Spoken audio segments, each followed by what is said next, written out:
Hi everyone, कैसे हैं आप सब। आई होप कि आप सब ठीक होंगे। मैं भी बिल्कुल ठीक हूँ। तो आज के ब्लॉग का आगाज़ मैंने सुबह के टाइम से किया है। ये तकरीबन 7:15 बजे का टाइम था और मैं जॉब के लिए निकल रही थी। आप लोगों के मुझे काफ़ी कमेंट्स आते हैं जिसमें कि आप लोग पूछते हैं कि मैं क्या जॉब करती हूँ। तो आज का व्लॉग मेरा इसी पे है। मैं आपसे शेयर करूँगी अपनी जॉब के बारे में कि मैं कहाँ जॉब करती हूँ और क्या जॉब करती हूँ।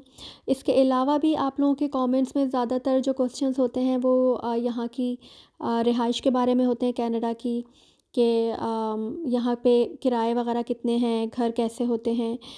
तो उस पे मैंने जो है वो ऑलरेडी एक वीडियो बनाई हुई है और लिंक मैं डिस्क्रिप्शन में शेयर कर दूँगी, जिसमें कि मैंने बताया हुआ है कि यहाँ के घर की किस तरह के घर होते हैं, यहाँ पे उसकी टाइप्स क्या हैं और इसके अलावा रेंट जो है वो क्या है यहाँ पे। बेसमेंट से लेके घरों तक का हर चीज़ मैंने उसमें कवर की है। इसके अलावा कनाडा के हेल्थ केयर सिस्टम के बारे में भी मैंने वीडियो बनाई है, जिसमें ये बताया गया है कि कौन-कौन से चीज़ें कवर्ड हैं और कौन-कौन सी चीज़ें यहाँ पे फ्री हैं मेडिकल के हवाले से। तो उसका भी मैं लिंक जो है वो डिस्क्रिप्शन में दे दूँगी, तो आपके लिए वो काफ़ी इन्फॉर्मेटिव साबित होंगी। तो यहाँ पे जो है आप ये जो मंज़र देख रहे हैं ये सुबह का है और अभी सूरज तुलू हो रहा है और बहुत ही खूबसूरत लग रहा था। तो बस मैं जो हूँ डाउनटाउन टोरंटो में जॉब करती हूँ और मैं बैंक के हेड ऑफ़िस में जॉब करती हूँ। तो उसके लिए जो है मैं यहाँ से गाड़ी में गो स्टेशन जाती हूँ पहले और फिर वहाँ से गो ट्रेन चलती है जो कि डाउनटाउन टोरंटो पहुँचाती है। तो मैं गो ट्रेन लूँगी और उसके बाद मैं वहाँ से डाउनटाउन जाऊँगी। तो आप मेरे साथ-साथ रहिए और देखिए कि मेरा सफ़र जो है ये रोज़ का ये कैसे होता है। तो यहाँ पे जो है हम गो स्टेशन पहुँच चुके हैं और गो स्टेशंस जो हैं वो हर सिटी में थोड़े-थोड़े फ़ासले पे जो है वो गो स्टेशन यहाँ पे होते हैं। जो गो स्टेशन मीन्स गो वहाँ पे गो बसेस और गो ट्रेन्स होती हैं। तो ये ट्रेन्स जो हैं ये इंटरसिटी कनेक्टेड होती हैं जो कि डायरेक्ट आपको डाउनटाउन टोरंटो लेके जाती हैं और ये डिफरेंट सिटीज़ से चलती हैं। इनके डिफरेंट जगह पे स्टेशंस होते हैं जहाँ से आपको वो ट्रेन लेनी पड़ती है। ये हम अंदर आ गए हैं और ये यहाँ पे कार्ड मैंने जो है वो टैप किया है और इस कार्ड में बैलेंस होता है, तो वो फिर बैलेंस जो है जब आप टैप करते हैं तो वो बैलेंस इसका कट जाता है, यानी कि जितना आपका फेयर होता है एक साइड का वो उसमें से निकल जाता है। तो मोस्टली जो है गो ट्रेन वो यहाँ पे काफ़ी महंगी है और इसका जो पर साइड का फेयर है वो तकरीबन 9 से $10 होता है और डिपेंड करता है आपके एरिया पे कि आप कहाँ रहते हैं। जैसे कि मैं मिसिसागा से जा रही हूँ तो मेरा तकरीबन $10 जो है वो ईच साइड का लगता है। अभी सुबह जाते हुए जो है मेरा $10 लगेगा और इसी तरह वापसी पे भी मेरा $10 लगेगा। तो डिफरेंट सिटीज़ जो हैं उनके डिफरेंट डिफरेंट फेयर्स हैं। जितना ज़्यादा आप डाउनटाउन से पास होते रहेंगे उतना ज़्यादा फेयर कम होता रहेगा। और लेकिन ये है कि अगर आप जीटीए में जैसे कि Mississauga, Brampton, Milton, Scarborough, Pickering इन साइड्स में रहते हैं, तो यहाँ से जो है ना वो डायरेक्ट गो ट्रेन चलती है जो कि आपको डाउनटाउन लेके जाती है और तकरीबन 90% लोग जो है ना वो ट्रेन्स या फिर सबवेज़ से ही जो है ना वो डाउनटाउन टोरंटो जाते हैं अगर कि वो वहाँ पे उनकी जॉब है।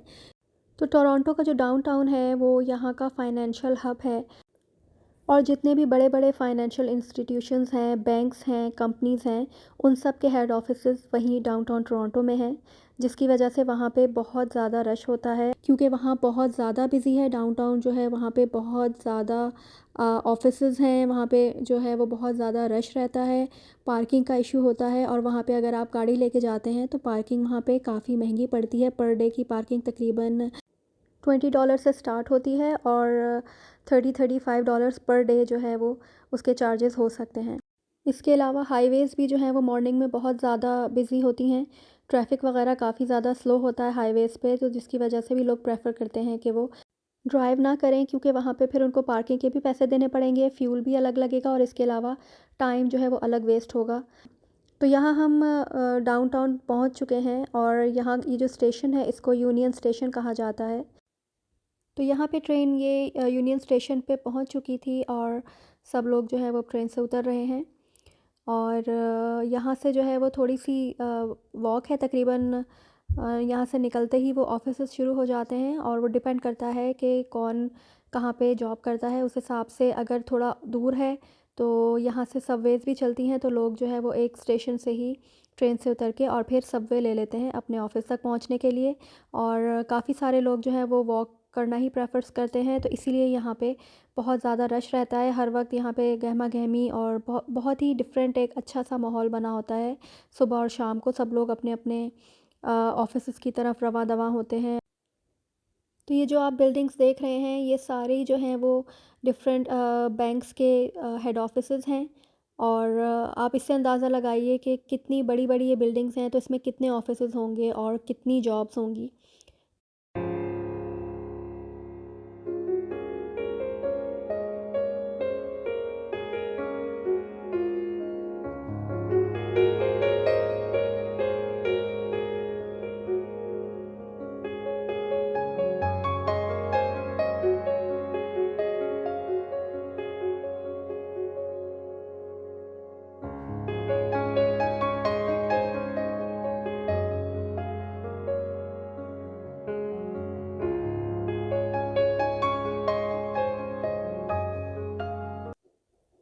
तो यहाँ मैं जो हूँ वो एक बिल्डिंग के अंदर आ गई थी और वहाँ से मैं अब अंदर से जा रही थी क्योंकि बाहर काफ़ी ठंड थी। तो मैंने सोचा कि मैं अंदर से चली जाती हूँ और ये शॉर्टकट भी था। तो यहाँ पे जो डाउनटाउन में काम करने वाले लोग हैं, वो उनकी रिहाइश भी जो है वो ज़्यादातर जीटीए में ही होती है, क्योंकि वहाँ से जो है उनको कन्वेंस आराम से मिल जाती है। और कुछ एरियाज़ ऐसे हैं कि जहाँ पे सबवेज़ भी चलती हैं जो कि अंडरग्राउंड होती हैं, वो चीपर होती हैं गो ट्रेन के मुकाबले में। और इसके अलावा जो है ये बसेस वगैरह का भी सिस्टम यहाँ पे बहुत अच्छा है। तो डिपेंड करता है कि आप कहाँ रहते हैं और उस हिसाब से जो है ना आपको इजीली यहाँ पे ट्रांसिट अवेलेबल होती है। लेकिन डाउनटाउन टोरंटो में बाय इटसेल्फ जो है वो बहुत ज़्यादा एक्सपेंसिव है हर चीज़, और रिहाइश भी यहाँ पे बहुत ज़्यादा महंगी है। तो हर एक अफ़ोर्ड नहीं कर सकता यहाँ पे रहना। तो इसलिए लोगों की यही कोशिश होती है कि वो डाउनटाउन के पास ही जो कि जीटीए के इलाके हैं वहाँ पे रहें, ताकि उनको डेली कम्यूट करने में आसानी हो।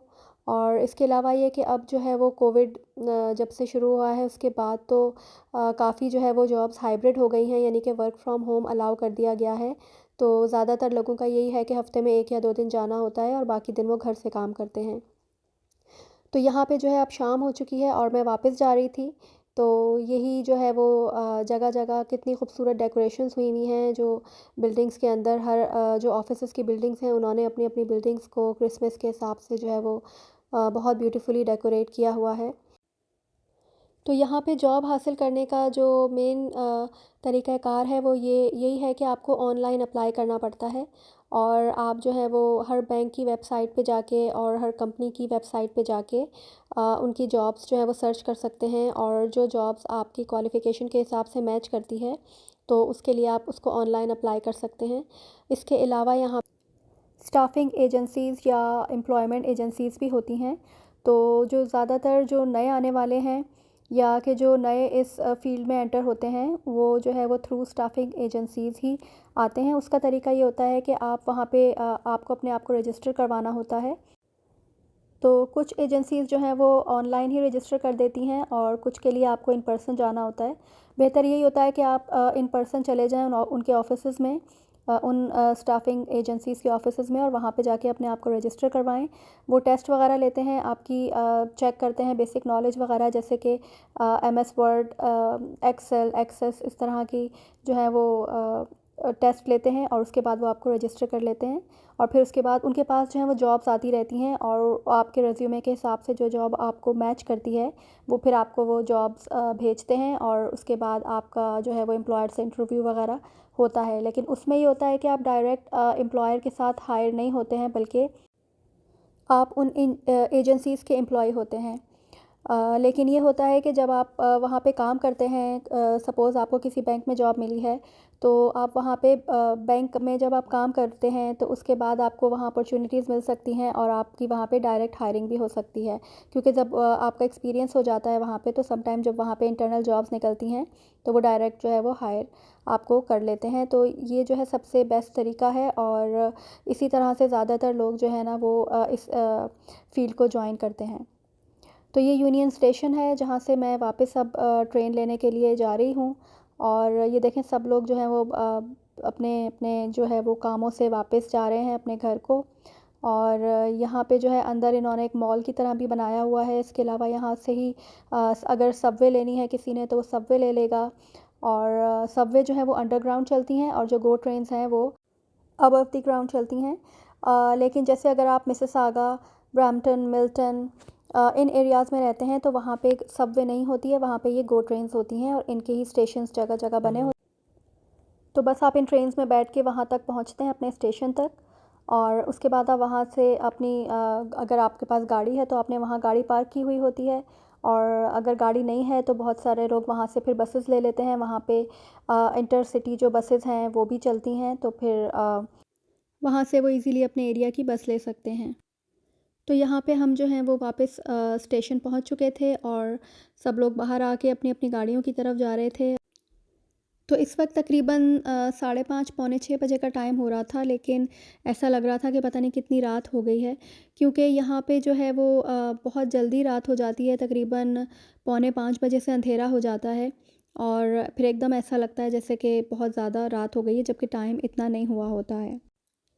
तो आज का मेरा व्लॉग यहीं तक था। आई होप कि आपको मेरा व्लॉग आज का अच्छा लगा होगा और आपको कोई ना कोई इन्फॉर्मेशन ज़रूर मिली होगी।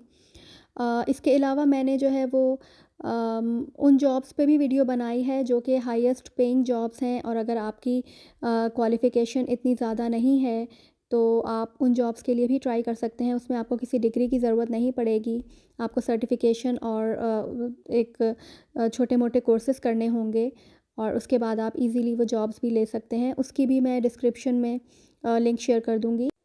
तो अगर आपको आज की मेरी ये वीडियो अच्छी लगी हो तो मेरे चैनल को सब्सक्राइब करें, लाइक और शेयर करें।